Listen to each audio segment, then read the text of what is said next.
Assalamualaikum warahmatullahi wabarakatuh, teman-teman semua. Semoga kalian dalam keadaan sehat dan selalu dalam lindungan Allah Subhanahu wa Ta'ala. Hari ini, kita bakal bahas isu yang lagi ramai banget di media sosial, yaitu tentang Isa Zega, seorang transgender yang dilaporkan ke Polres Metro Jakarta Selatan oleh Sekjen Mualaf Center Indonesia, Ko Hani Kristianto. Wah, luar biasa ya perjuangan seorang mualaf seperti beliau dalam membela agama Islam.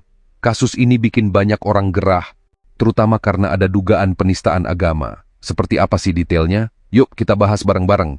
Guys, tahu kan pegiat media sosial Isa Zega? Nah, dia ini dilaporkan ke Polres Metro Jakarta Selatan oleh Sekjen Mualaf Center Indonesia, Hani Kristianto. Nah, nampaknya hal yang dilakukan Isa ini banyak bikin orang gerah ya guys ya.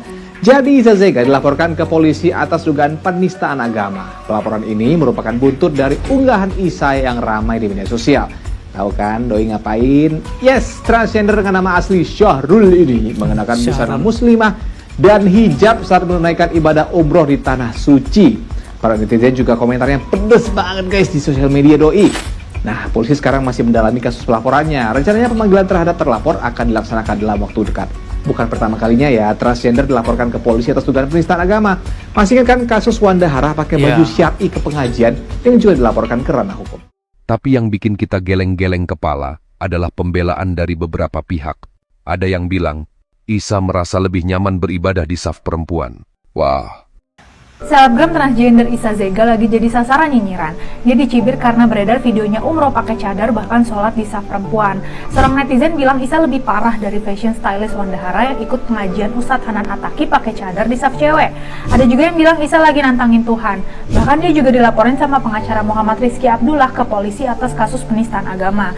Rizky ini juga yang sebelumnya laporin Wanda ke polisi. Bukannya takut, Isa malah nantangin pihak yang mau mempolisikan dia. Kenapa juga sih Isa harus dinyinyirin dan dilaporin begini? Isa kan bisa aja lebih merasa dirinya perempuan daripada laki-laki, dan ketika dia ingin beribadah, dia ngerasa lebih nyaman dan aman berada bersama perempuan. Kok malah dituduh menista agama? Yuk dukung hak semua orang beribadah.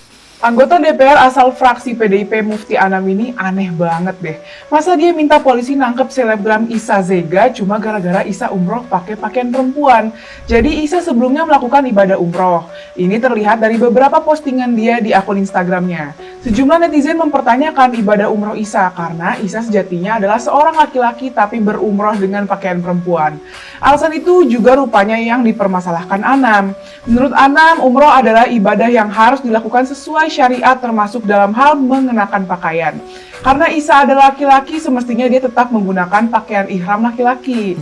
Menurut Anam, perilaku Isa sudah bisa dikategorikan sebagai penista agama. Karena itulah dia meminta polisi menangkap Isa. Tapi masalahnya di mana ya? Isa emang seorang transgender, tapi perubahan kelaminnya sudah sesuai hukum, yang itu berarti sudah diakui oleh negara. Dia pun sebelumnya telah melakukan operasi perubahan kelamin. Jadi secara kesadaran dan hukum, jenis kelamin Isa memang sudah berubah. Tentu perubahan jenis kelamin ini juga diikuti dengan cara dia beragama. Jadi mengada-adalah kalau Isa dianggap melakukan penistaan agama. Yuk proporsional dalam bersikap. Teman-teman, ibadah itu bukan soal nyaman, tapi soal aturan. Syariat Islam sudah jelas mengatur tata cara ibadah, termasuk bagaimana seorang laki-laki atau perempuan beribadah. Jadi Isa Zega atau Syahrul dikenal sebagai seorang transgender yang belum lama ini melakukan ibadah umroh.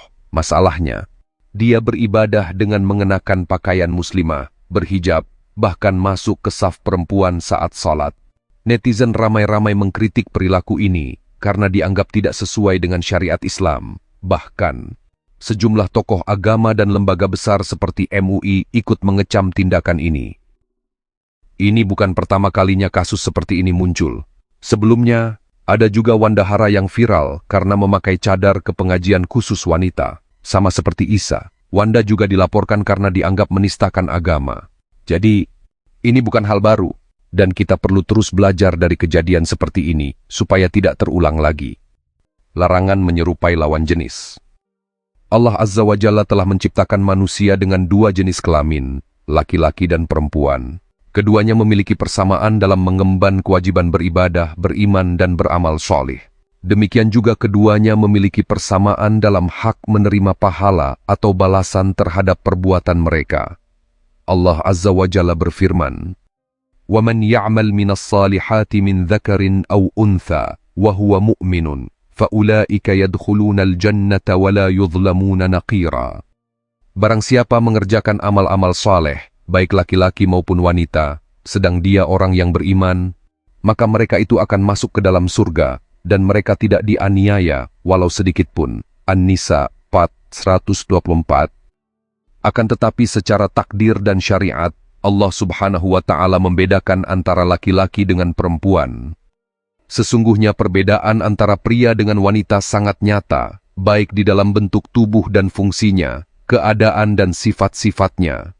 Bukankah hanya wanita yang mengalami haid, hamil, melahirkan, dan menyusui? Bukankah wanita yang memiliki sifat kelembutan dan keibuan, sehingga sesuai dengan pekerjaan mulianya di dalam mengurusi anak-anaknya? Maha benar Allah Azza wa Jalla yang berfirman, وَلَيْسَ الذَّكَرُ كَالْأُنْثَى. Laki-laki tidaklah seperti perempuan. Ali Imran 3:36. Larangan laki-laki menyerupai wanita, dan sebaliknya. Untuk menjaga perbedaan antara laki-laki dan wanita, yang merupakan hikmah Allah yang Maha Kuasa, maka agama Islam melarang dengan keras sikap laki-laki yang menyerupai wanita, atau sebaliknya, sebagaimana disebutkan di dalam hadits-hadits berikut ini.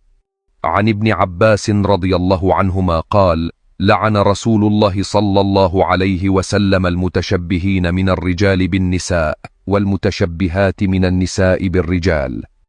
Dari Ibnu Abbas radhiyallahu anhuma, dia berkata, Rasulullah sallallahu alaihi wasallam melaknat laki-laki yang menyerupai wanita dan wanita yang menyerupai laki-laki. Hadis riwayat Al-Bukhari, Abu Daud, Tirmizi. Dan telah diketahui bahwa perbuatan yang terkena laknat Allah atau Rasulnya termasuk dosa besar.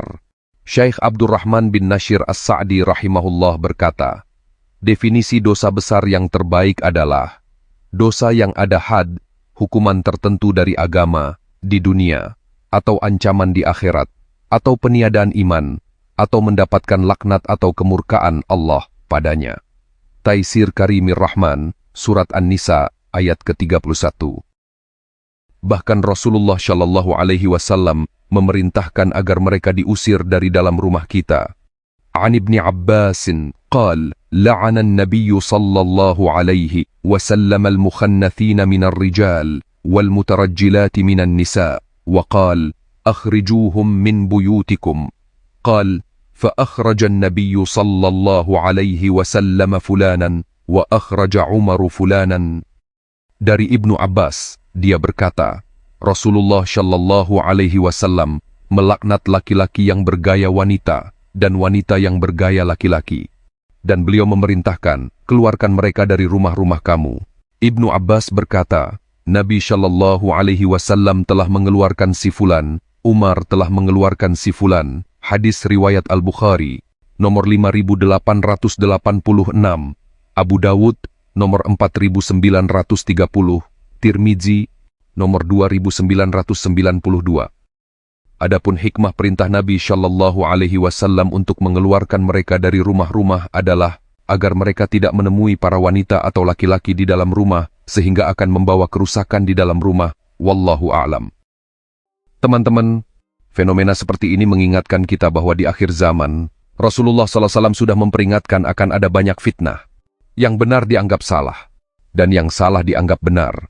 Sebagai umat Islam, kita harus tetap berpegang teguh pada Al-Quran dan Sunnah. Jangan sampai kita terbawa arus oleh narasi yang menyesatkan. Terima kasih sudah nonton video ini sampai selesai. Jangan lupa untuk like, share, dan subscribe supaya kita bisa terus berdiskusi tentang isu-isu penting lainnya. Tekan juga tombol loncengnya ya, biar kalian nggak ketinggalan update dari channel ini. Sampai jumpa di video berikutnya. Wassalamualaikum warahmatullahi wabarakatuh.